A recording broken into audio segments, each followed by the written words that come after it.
The date is February 3rd, 2026. And the world you thought you were living in this morning, it no longer exists. It's gone. Ah. The entire concept of a truce, it's dead. If you're listening to this, you need to understand that the official narrative, the one where peace talks were set for Abu Dhabi, that's fiction. A fiction of thermal collapse. Exactly. While the world was looking for a handshake, the sky was falling. The idea that treaties hold water, that promises matter, that world is over. This is Neural Pulse. Let's analyze. The headline says, peace talks. The reality on the ground is people freezing to death. We have the raw intelligence from the last 24 hours.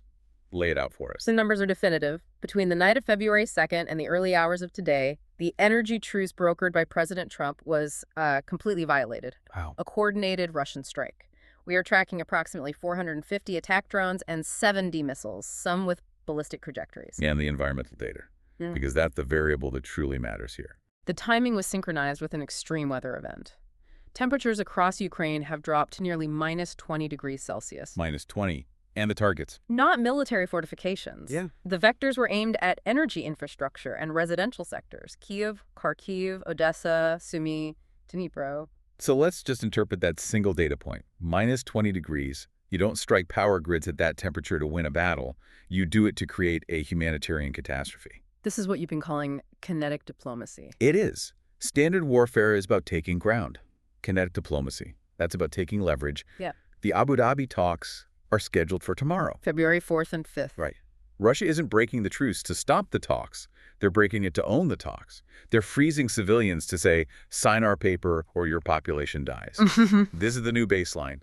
Force is the primary language now. And the diplomats are just there to translate? They're there to translate the violence into legalese. That's it. Okay, so if we accept that force is back as the primary language, we need to widen the lens. This isn't just Eastern Europe. We have to look at the fallout from Operation Absolute Resolve. Venezuela. Yes. The media has largely moved on, but the geopolitical plates are still grinding. Because it was a clean strike. No prolonged war. It's been exactly 1 month since January 3rd. U.S. Special Forces executed the operation, removed Nicolas Maduro and Cilia Flores. As of today, Delcy Rodriguez is interim president. And U.S. officials are already on the ground. Correct. We have confirmation that Laura Dugu was in Caracas just yesterday discussing a transition. Transition? It's such a polite, bureaucratic word for a decapitation strike. I mean, look at the reality. Did the U.S. bring democracy? Did they install Maria Corina Machado? No. She's still on the sidelines. The structure is largely intact, just with new management. Exactly. They kept the machine but swapped out the driver. Why? To secure the oil. To manage the instability. This is the Monroe Doctrine on steroids. And the key takeaway here isn't about Venezuela, it's about the silence. No international outcry. None. No sanctions, no boycotts. Everyone just accepted it. Might makes right. And the ripple effects of that acceptance, they're visible in Washington today. Right now, in fact. Colombian President Gustavo Petro is at the White House. And he is terrified. The context certainly supports that. President Trump previously called him a sick man and threatened explicitly that he could be next. He could be. The official agenda is narcotics, migration. But you think the subtext is entirely different? The talking points are irrelevant. Petro is looking at what happened in Venezuela and seeing his own reflection.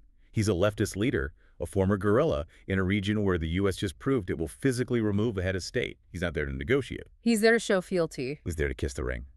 The evidence is clear. Sovereignty is now conditional. It depends entirely on whether or not you annoy a superpower. So, kinetic diplomacy in Europe, decapitation in South America. If we shift to the Indo-Pacific, we see the same pressure applied differently. Less overt violence, more exhaustion. The gray zone. The gray zone. It's warfare that falls just short of open war. The data on Chinese incursions into Taiwan's air defense zone, the EDAs, is startling. The trend line is almost vertical. In 2020, we tracked roughly 380 incursions. And by the end of last year. By the end of 2025, that number hit 5,709. A 15-fold increase in 5 years. Correct. But they aren't shooting.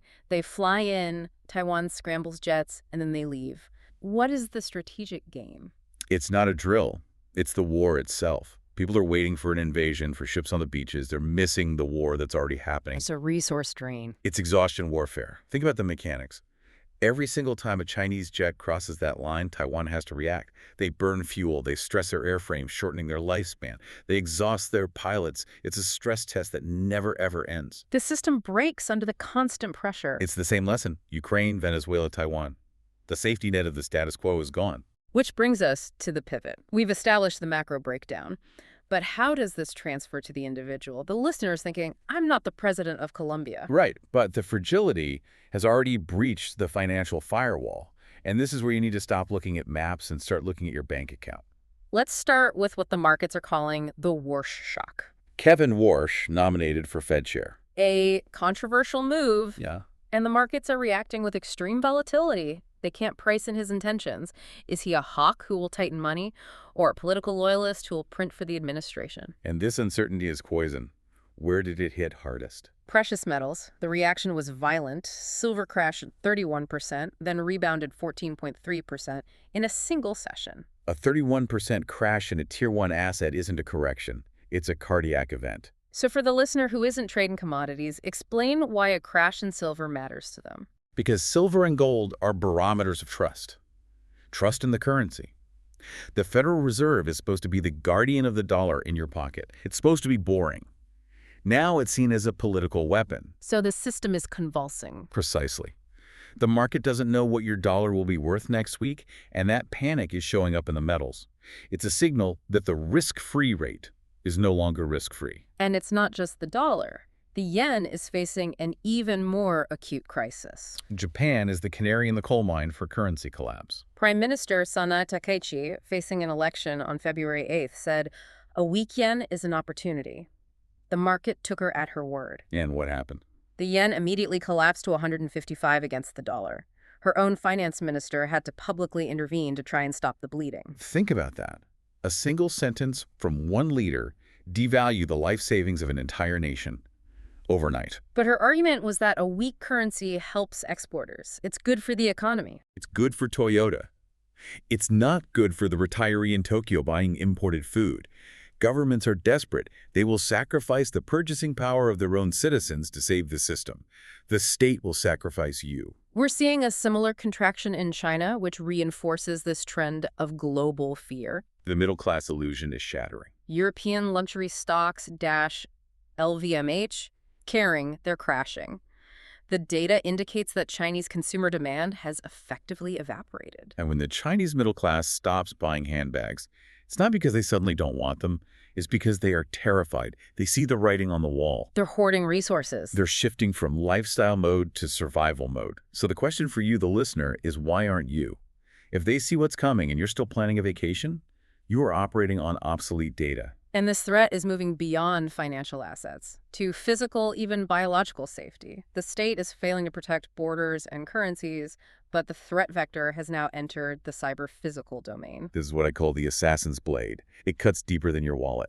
We're tracking a 55% year-over-year increase in cyber attacks on healthcare. Specifically, the Quillen ransomware gang has breached Dr. Alliance and Bayada Home Healthcare. This isn't about stolen credit cards anymore. That's old news. No. They've locked the systems, stolen patient data, operations are halted, patient histories gone.